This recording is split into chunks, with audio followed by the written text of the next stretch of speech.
Five topics guaranteed to start an argument. Number 5. The existence of God. One of humanity's most enduring questions is there a God? For millennia, people have fought and killed each other over the issue and wasted a ton of ink justifying their opinions. So you'd think by now we'd have learned to debate the question sensibly. In reality, nothing could be further from the truth. The trouble is, both sides have their minority of fundamentalists who will do their level best to win the argument by being as condescending as possible. Atheists accuse their religious counterparts of believing in sky fairies and compare religious upbringing to child abuse, while the religious factions simply resort to attacking the concept of science. The weird thing is, most of us have probably met plenty of atheists and believers and never encountered a single lunatic. From personal experience, I know my Christian and atheist friends largely respect each other's opinions and never try to convert others to their side. In fact, watching a debate between these guys would likely be genuinely informative, so why is it only the diehards who ever make it onto message boards? Number 4. Palestine question.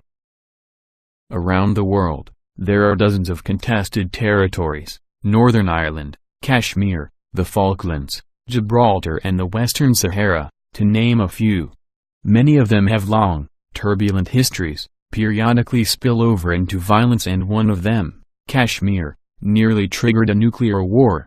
So why is it only the disputed Israeli-Palestinian border that whips up such emotion?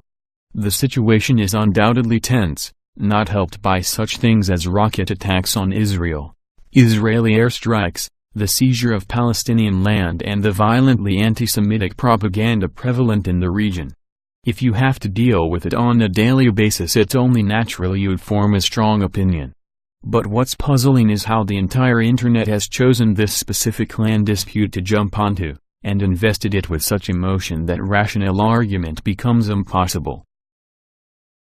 Number 3. Taxation. Tax is more or less a fact of life. None of us want to pay it. Most of us don't like what it gets spent on, but most of us use some of the stuff it buys, so we begrudgingly pay up.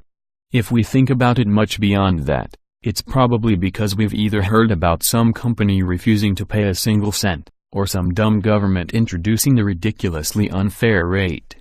But mention taxation on a message board and watch the lunatics come crawling out the woodwork. Now, to be fair, I've voiced some strong opinions on tax on these very pages.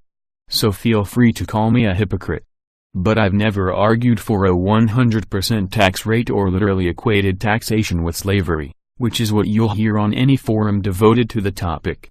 Like everything else on this list, it seems to be only the extremists who leave comments on these articles, the beret-wearing Che Guevara wannabes and Ayn Rand worshippers. Number 2. Feminism. As much as people like to get their hackles up at the thought of atheists and Christians or that chunk that comes out their paycheck each month, nothing compares to the vitriol evoked by feminism. Simply put, a good deal of the population seem to see the term as an invite to either spew violent misogyny or get into an oppression competition. And that's before we even get onto the various strands of feminism that spend more time attacking each other than the patriarchy. Now, if we're being honest, there are some forms of feminism that really do suck.